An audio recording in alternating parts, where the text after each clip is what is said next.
खुलुमबाय खुलुमबाय बयबो नोंथांमोनहा मेमखौ मिथिखायो गावनि मोजां हाबा मावनायनि थाखाय आरो गोबाङानो सोरबा दासिमबो मिथियाबो जानो हागौ मेमा सासे बर'निफ्राय मुंदांखा एक्टर प्रडिउसार डाइरेक्टर आरो स्क्रिन राइटारबो दा मेमा गोबांथार नाम खामायनो हाबाय स्पेशली नेशनेली आरो इन्टारनेशनेलीबो स्पेशली जोंनि बर'नि सावथुन जोलै दासिर बे बर'नि मुभिखौ फार्स्ट टाइम इंटरनेशनल फिल्म फेस्टिवलाव स्क्रिनिं खालामदों जोलै दासिरानो फार्स्ट बर'फोरनि गेजेराव इंटरनेशनल फिल्म फेस्टिवलाव देखायनो हानाया गोबांथार मानसियानो मिन्थिया मेमखौ बबे जायगायाव जोनोम जाया दा जों मेमनिफ्राय मिन्थिनानै लादिनि आरो बेजों लोगोसे फिल्म लाइन एबा एक्टिंग लाइन बा प्रोडक्शन लाइन बा डाइरेक्शन लाइनफ्राव केरियार लानोबा जोङो मा खालामनांगोन आरो बबे जायगानिफ्राय जोङो फर्माल एजुकेशन लानो हागोन बेफोरखौ जों दिनै बे भिडिअनि गेजेरजों मिथिनानै लादिनो थैंक यू मैम गावनि भेलुएबल टाइमखौ दिरुननानै दिनै आंजों इंटरेक्शन खालामनायनि थाखाय आरो मोनसे खावलायबावदों आं मेमा दि दिनै दख'ना गानाखै सोरबा सासे सानै मानसिया माने गाज्रि कमेन्ट्सबो होनो हागौ बर' जानानै दख'ना गाना माया बे नङा मेमा इंटरनेशनल आरो नेशनल लेभेलाव जेसेबांखि गिदिर प्रग्राम जाया माने बाहाय दख'ना गाननानै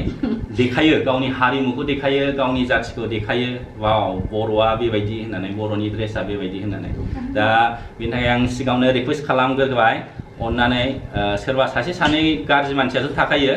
कमेन्ट्सफोरखौ जानला दादेरलाबाय दख'ना गानाखै मायाखै होननानै दा जोङो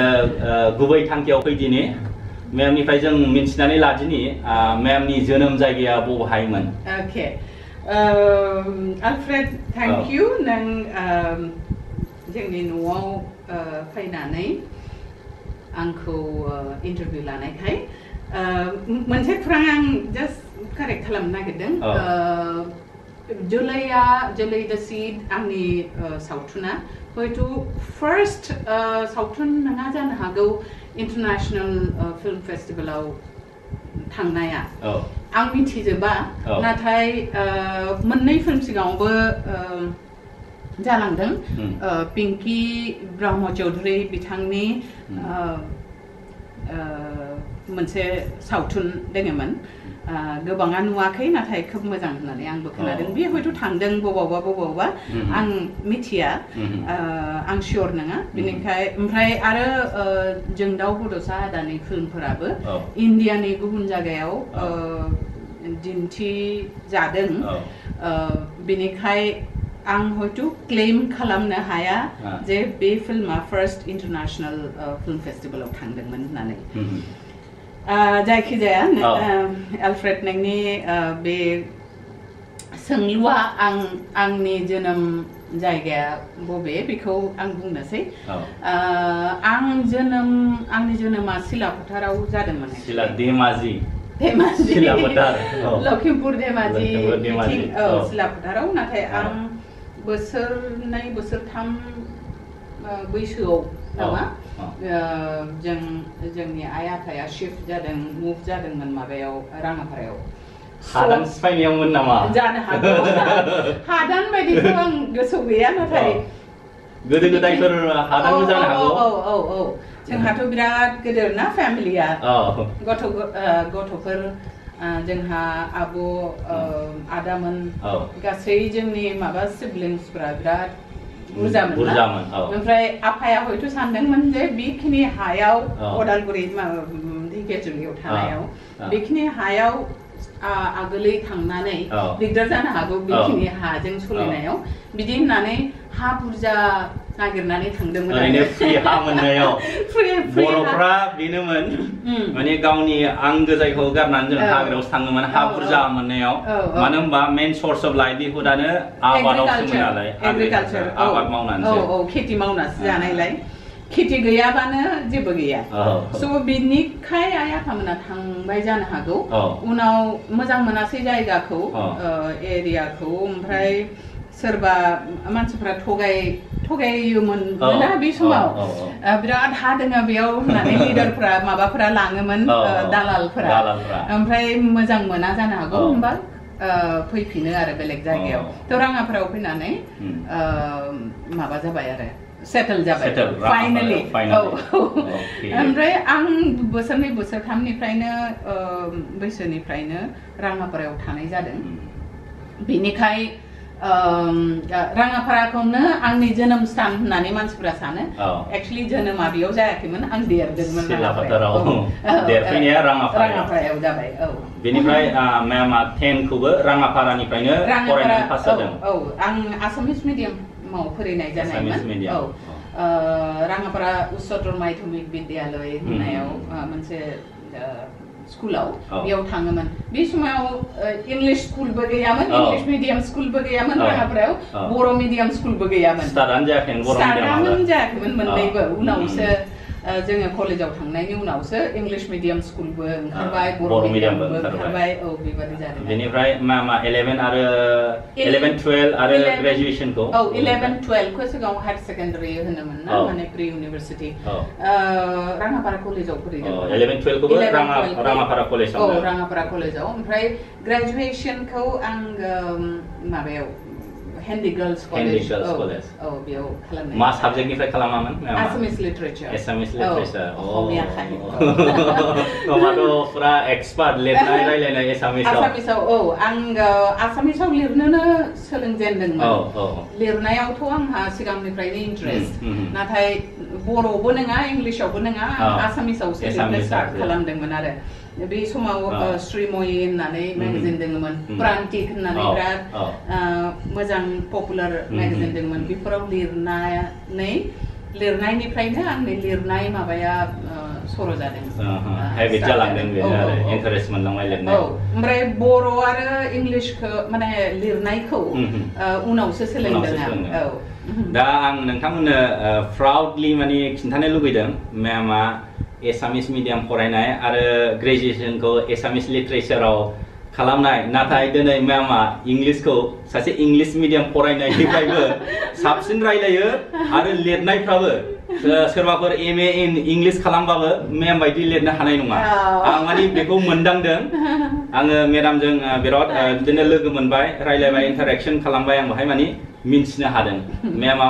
ओरैबायदि स्मार्ट जाबाय एक्सपार्ट जाबाय इंलिशाव बेखौ बुंनायखाय रायलायनायावबो आरो लिरनायावबो बेसे थार बेखौ मिथिया नंगौ बे थारैनो नंगौ दा जों मेमनिफ्राय मिन्थिनानै लादिनि बे फिल्म लाइन बा एक्टिं लाइन बा प्रोडक्शन लाइन बा डाइरेक्शन लाइन बेखौ मारै मिन्थिया आरो मारै इन्सपायर जायामोन आं लिरनायनिफ्रायनो आंनि क्रिएटिभ माबाया इनक्विजिटिभनेसआ आंनि इन्ट्रेस्टआ सुरु जादोंमोन लिरनायनिफ्रायनो ओमफ्राय आं सल' खोन्थानानै आं मोजां मोनोमोन आरो ओमफ्राय लिरनानै सल' खोन्थायोमोन सिगाङाव सुंद' सल' लिरोमोन आं नभेलास लिरोमोन जेरैखि आं बुंदोंमोन फार्स्ट आं इंलिशाव लिरनो आसामिसाव लिरोमोन बिनि उनाव इंलिशाव लिरनो स्टार्ट खालामबाय बेबादिनो लिरनाय लिरै गोबां मानसिया फोरोंनो लाबाय ओमफ्राय बिसोर बुङो आरो मोजां लिरो माथो बेखौ स्क्रिप्ट लिरनो हागोन टिभियाव सिरियेल बानायनो हागोन माबा फिल्म स्क्रिप्टबो लिरनो हागोन बे सल'आव माबानानै सोनारनानै मानो लिरा नों होननानै ओमफ्राय बिदिनो आंनि लोगोफोर दङमोन नेशनेल स्कुल अफ ड्रामा दिल्लीयाव FTI आवबो फोरोंग्रा लोगोफोर दङमोन जाय फिल्म मेकिं फोरोङोमोन बिसोरनि बुंनाय निफ्राय आं थुलुंगा मोननानै आंबो साननो लाबाय आरो आं बिदिनो आं स्टार्ट खालामनाय जादों आरो माने मेमनावथ' जेबो फर्माली माने डाइरेक्शन लाइन एबा प्रोड्यूसिंग लाइन बा एक्टिंग लाइननि जेबो फर्माल ट्रेनिं लायाखै फर्माल ट्रेनिं गैया आं हाबा मावनानैनो सोलोंदों learned on the work होननाय बादि माने मानसिफोरजों मावजाबनानै मावफानानै एसिस्ट खालामनानै एसिस्टेन्ट डाइरेक्टरमोन आं मुजफ्फर आली बिथां मुंदांखा सावथुन दिहुनगिरि बिथाङा सिगाङाव 83 आव बिराद फेमास फिल्म मोजां फिल्म बानायदोंमोन उमरावजान होननानै जेराव रेखा दङमोन स' बिथांखौ आं एसेस खालामदोंमोन बिथांनि अनगायैबो गुवाहाटीयाव बिद्युत चक्रवर्ती होननानै बिथाङाबो गोबां मुंदांखा बिथाङाबो आरो नेशनेल एवार्डबो मोनदोंमोन बिथांनि राग बिराग फिल्माव बिथांखौ एसिस्ट खालामनानैबो बिथांनि एसिस्टेन्ट जानानैबो आं सोलोंदोंमोन होमबा माने मा सिगाङाव डाइरेक्टरफोरनि सिङाव मावनानै सोलोंदों आरो सोलोंजेननाया बिदिनो साबसे डाइरेक्टरनि आन्दाराव मावनानै सोलोङा सिगाङाव बिथां सानैयानो मुजफ्फर आली आरो बिद्युत चक्रवर्ती बिनिफ्राय मैम नोंनि फार्स्ट मुभि लिरनाया मा मुभियामोन लिरनाया आरो प्रडिउस खालामनाया अनुराग 2004 आव ओंखारदों मा मुभिमोन बे आसामिस लेंगुवेजाव माने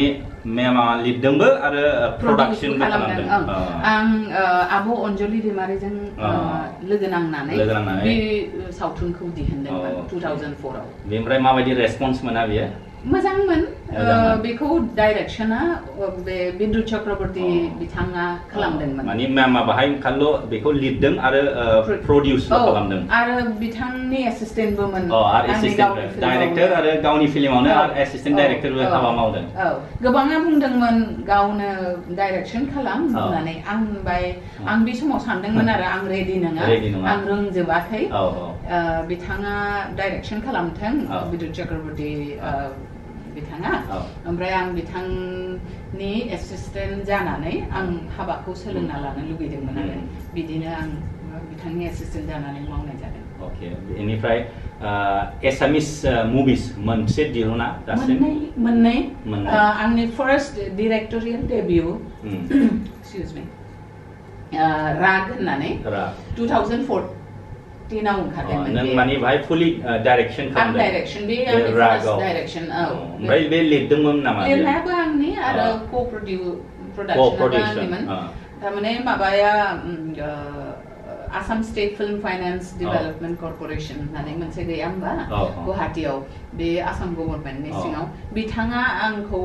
बिथांमोना आंखौ लिंहरनानै बुंदोंमोन आरो बे स्क्रिप्ट मोनसे नोंनाव दोङो होनना मिथिदों बेखौ नों डाइरेक्शन हो प्रजेक्ट साबमिट खालाम जों एक्सेप्ट खालामगोन मोजां स्ट'रि होनना खोनादों ओरै होननानै बेबादिनो बे आसामिस फिल्मखौ दिहुननाय जादोंमोन आरो माने होनबा दासिम मेमा मोननै एसामिस सावथुनाव हाबा मावबाय डाइरेक्शन प्रडिउसन लिरनायबो ना प्रडाक्शन ओमफ्राय एक्टिंबो खालामदोंमोन नामा बाहाय ओरैनो फिसा बे अनुराग 2004 आवबो बे जितु फार्स्ट फिल्म आंनि प्रडाक्शन आरो लिरनाय बेयावबो फिसा मोनसे रल खालामदोंमोन बे 2004 आवमोन अनुरागा बेनिफ्राय रागा मा इयारावमोन 2014 10 बोसोर ओमफ्राय बे 2014 नि रागावबो आं फिसा रल मोनसे खालामदों गिदिर रल खालामाखै आरो दा जों एसामिस मुभिसनि सोमोन्दै मिथिनो हाबाय जों दा बलिउडआव फैदिनि मेमा दासिम मोनसे बलिउड मुभिसफ्राव खामानि मावखो आरो फार्स्ट बलिउड मुभिया मामोन फार्स्ट बे मा होनो मेरी कमानो फार्स्ट जाबाय मेरी कमानो first acting first Bollywood movie जाबाय आरो बे 2000 एक्चुअली आंनि डिरेक्टरियेल फिल्म राग 10 बोसोराव ओंखारदोंमोन बे बोसोरावनो बेबो ओंखारदोंमन स' 2014 आव ओंखारनाय मेरी कमानो आंनि फार्स्ट बलिउड फिल्म एखे बोसोरावनो मास मोननैनि उनाव बे आंनि रागा आंनि सावथुना आसामिस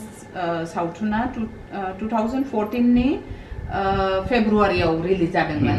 मेरी कमा सेप्टेम्बराव रिलिज जादोंमन आरो एखे बोसोरावनो आं मोनसे फिल्माव हाबा मावदोंमन बलिउड फिल्म आरो बेबो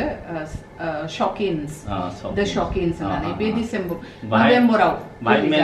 मेन कैरेक्टर रला सोर दंमोन बे शकिन्सआव अक्षय कुमार ओमफ्राय अनुपम खेर पीयूष मिश्रा आरो अनु कपूर बिथांमोनामोन दाना है बे मोननै जाबाय शकिन्सआ ओमफ्राय आरो नेक्स्ट Next Bollywood होननो हाया बेखौ मोनसे independent film ओंखारदोंमोन Three Smoking Barrels होननानै बे अमित मालपानिया produce खालामदोंमोन आरो संजीव देया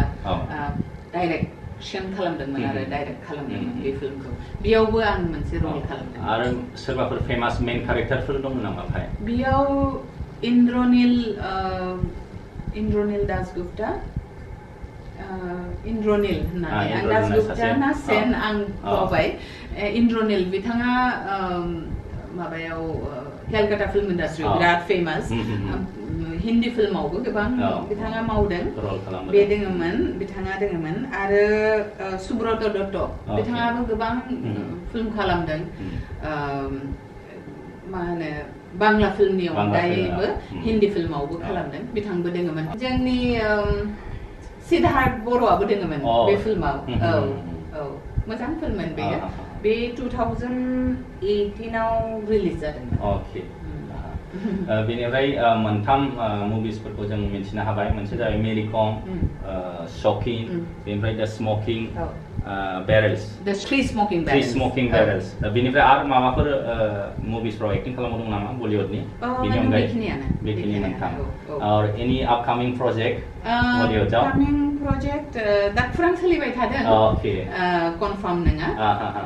लासैहाय मिथिनो मोनगोन जों आसा खालामबाय आरो गोदान मुभिसा फैबावगोन होननानै आरो दिनैसिमाव हलिउडफ्राव बा माबाफ्राव इनभाइटेसन बा माबा माबि स्कपफोर मोनदोंमोन नामा हलिउडआव स्कप मोननाय होनना बुंनो हाया नाथाय जोंहा माबायाव चियांमाइआव थाइलेन्डआव जोंहा थादोंमोन ना बोसोरबा बेयाव फ्राय बोसोरबा बे समाव हलिउडनि मुंदांखा डाइरेक्टर स्पाइक लीया मोनसे फिल्म बानायदोंमोन बेयाव आंखौ मोनसे रलनि थाखाय ऑडिशन लादोंमोन आरो ओमफ्राय मोजांबो मोनदोंमोन होननानै मिथिना मोनदों बिथांमोननिफ्रायनो नाथाय बे क्यारेक्टारा भियेटनामिस क्यारेक्टारमोन आरो आं भियेटनामिस क्यारेक्टार आंनि लुकखौ नुनानै बिथांमोना आंखौ फसायदोंमोन नाथाय आं जेब्ला लेंगुवेजखौ हानाय नङा रोंनाय नङा एसां सोलोंब्रबनोबो हानाय नङा होननानै खस्थ' जागोन होननानै उनाव बेखौ बे रलखौ आं मोननाय जायासै आरो जुदि आं मोनोमोनबाथ' फेमास जागौमोन जोंनि बर' हारियाबो स्पाइक लीयाथ' लेजेन्ड मोजां फिल्म जागौमोन नाथाय बे रावखौ रोङैनि थाखाय आं लानाय जायासै बे रलखौ मोननाय जायासै जों दा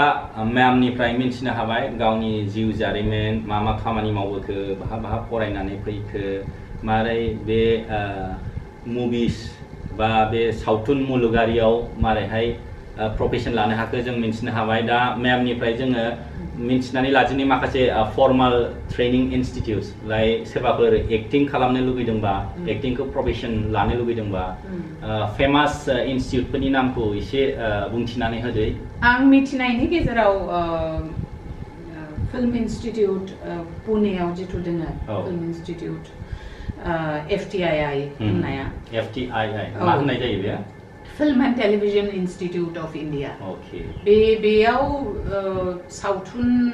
डाइरेक्शननिफ्राय आदिकुरि सावथुननि रिलेटेड गासै प्रोफेशनखौ बेयाव फोरोंनाय जायो साउन्डनिफ्राय आदिकुरि ओमफ्राय बेयाव एक्टिंबो सोलोंनो हायो एभ्रिथिं माने कम्प्रिहेन्सिभ कर्सेस दं आरो बाहाय माने गासिबो आलादा माने डाइरेक्शननि बेनिफ्राय एडिटिंनि साउन्ड इन्जिनियारनि सिनेमाटोग्राफिनि एक्टिंनि डाइरेक्शननि सब सो बेयाव सोलोंनो हायो ओमफ्राय आं मिथिनाय खिनिखौ आं बुंनोसै व्हिस्लिंग वुड होननानै बेयो बम्बेयाव दोङो माबायाव प्राइभेट इन्स्टिट्यूट बेयो सुभाष घाईनि बेयाव सोलोंनो हायो आरो एक्टर्स प्रिपेयार होननानै अनुपम खेरनि मोनसे एक्टिं स्कुल दोङो बम्बेयावनो बेयावबो सोलोंनो हायो आरो बेरी जनाबो एक्टिं फोरोङो दिल्लीयाव आरो बिथाङा बम्बेयावबो फोरोङो होननानै आं मिथिनो मोनदों बिथां बेरी जनाबो मोजां थिएटार एक्टरमोन बिथाङा थिएटार पर्सनालिटी बिथाङा फिल्म एक्टिंबो फोरोङो बेयाव सोलोंनो हायो आरो दिल्लीयावबो खोनादों नेशनेल स्कुल अफ ड्रामा नामा नेशनेल स्कुल अफ ड्रामा बेयावथ' ड्रामा फोरोङो एक्टिंनिल' जाहैबाय एक्टिंनि बे माने स्टेज प्ले ड्रामा बायदिसिना नाथाय फिल्म एक्टिंआबो बेयाव सोलोंबा फिल्म एक्टिंखौबो रोंगोन अट'मेटिकलि स्क्रिन एक्टिंबो सोलोंनाय बादि जागोन आरो जों दा मेमनिफ्राय गोबांथार बाथ्राफोरखौ बा गोबांथार जिनिसफोरखौ मिन्थिनानै लानो हाबाय मेमा सिगाङाव थाइलेण्डआवसो थायोमोन दा इन्डियायाव फैफिनबाय दा प्रेजेन्टलि दिल्लीयाव दंथ'यो मेमा डिफारेन्सखौ एसे खिन्थानो हागोन नामा हजों थाइलेण्डआव माबायदि आरो जोंनि इन्डियायाव माबायदि लाइफस्टाइलफ्रा डिफारेन्सआथ' गोबां नाथाय जानाय लोंनाया जथेस्थ' एखे आरो थेवबो जोंनि नर्थ इस्टनिजों मिलियो जानाय लोंनायफोरा जेनेबा बेदर जानाय अमा जानाय बिफनिफ्राय आदिखरि ना जानाय बे एखे मोनजोबो एम्फौ एनला बेफोरबायदियाव एखे आरो इनफेक्ट जिथु मैगं थाइगंखौ दिल्लीयाव जिथु मोना बेखौ आसामाव मोनो आरो थाइलेण्डआवबो आं मोनदोंमोन गासै मैगं थाइगं गोथां मैगं थाइगं मोनजोबदोंमोन इनफेक्ट बिसोरनि बेखिनिखौ दिल्लीयावबो मोना माब्लाबा होजों मोननायाव आं मोजां मोनदोंमोन आरो न'नि बादि मोनदोंमोन माने जानाय लोंनायनि थाखाय जेबो प्रब्लेम गैया जोंनि नर्थ इस्टनि थाखाय एखे बेनिफ्राय लाइफनि डिसिप्लिन अफ कोर्स बेथ' मोजां बिथांमोना बिराद डिसिप्लिन बिराद साफा जोंनि बादि नङा जोंनि बेयावथ' टयलेटखौनो इउज खालामनो हाया बे माने पाब्लिक टयलेटआव हाबनो हायै बायदि मैला खालामना दोनलाङो जों दाबो सोलोङाखै टयलेटखौ मादि इउज खालामनांगौ बेफोर आलदा आरो बेफोर बेलेग होजों बेयाव बिराद टयलेट सिङावनो ओंखाम ओंख्रिबो जानो हालायलायो ओरैबायदि साफा एकदम साफा ओमफ्राय बिथांमोना बिराद कर्सियास जिबादि जेसे साफायाव गाव मोनजानो लुगैयो जायगाखौ टयलेटखौनो जा पाब्लिक जिखुनु प्रपार्टिखौनो जा साफा मोनजानो लुगैयो ना जों गाव इउज खालामबा नाथाय जों साफायै हगारा मालायनि थाखाय बे बिदि नङा गावनोल' साफा नांगौ गाव बाहायखांबाथाय जाबाय मैला खालामनानै दोनलांबाय बे बिदि नङा बिथांमोना साफायै मोनाबाबो बिथांमोना साफा खालामनानै टयलेटफोरखौ हगारलाङो आरो जुमुदै गारा जेराव मेरावनो जुमुदै गारा ओमफ्राय माबाफोर बिगुरफोर माबा जिरबा बा पेकेटफोर बिसिबा बेबादिनो गारो जोंनियाव बेबादि नङा बिथांमोना डास्टबिनाव गारो जाबोर गारग्रायाव गारो आरो जाबोर गारग्रा जुदि खाथियाव गैयाबा फिसा खालामनानै गावनि पेकेटाव मा होनो गावनि बेगाव लानानै थांलायलायगोन आरो थेवबो जेरावबो गारा आरो डास्टबिन नुवाबाबो बेयाव गारा बेफोर सोलोंनो गोनां जिनिस आरो जों दिनै मेमनिफ्राय गोबांथार जिनिसफोरखौ मिन्थिनानै लानो हाबाय आङो आरो खेबसेबाव मेमखौ आंनि गोसो गोरबोनिफ्राय थेंक इउ होनबावबाय थेंक इउ साबायखर आरो आलफ्रेड नोङो दुबाइयाव थांगासिनो फ्लाइट दा थांनो जाबाय खोमा फ्लाइटआव गाखोहैनोसै अल द बेस्ट मोजाङै था आरो गोबां नोंनि गोबां मा होनो चेनेलाव गोबां भिडिअ दुबाइनि भिडिअ नुगोन होननानै आसा खालामदों आंबो ट्राइ खालामगोन जेसेबां हायो एसेबां माने मोजां भिडिअ खालामनानै आपल'ड खालामनो थाखाय आरो माबादि प्रिपेयार खालामदों नोंनि बे ट्रिपनि थाखाय एसे बुंदो रायजोफोरनो आङो 1 month थाहैगोन दुबाइयाव बेनिफ्राय आङो हटेल्स बुकिं खालामबाय फार्स्ट हटेल बुकिं जा private hotel rooms for 5 nights बेनिफ्राय रेस्ट आङो शेयार रुमाव थाहैगोन बेकपेकार्स हस्टेल नाथाय मा प्रिपेयार खालामनाय माबा कोविड टेस्टबो खालामनांगौ जादों नामा दा दुबाइयाव थांनायनि सिगां जोङो नेगेटिभ कोविड टेस्ट होनांगौ सार्टिफिकेट देखायनांगौ बेनिफ्राय ट्राभेल इन्सुरेन्स देखायनांगौ जेसेबां दिन थाया माने बेनिफ्राय केश देखायनांगौ 2000 दिराम बेनिफ्राय रिटार्न टिकेट बिसोरो गियो इन्डियानफोरा जोंनि मानसिफोरा थांनानै बेयाव थानो हागौ ना इलिगेलि जेरै बांलादेशिफोरा फैनानै इन्डियायाव थायो बेबादि थांनानै जाहाथे फैसा सिसा लायालाफानो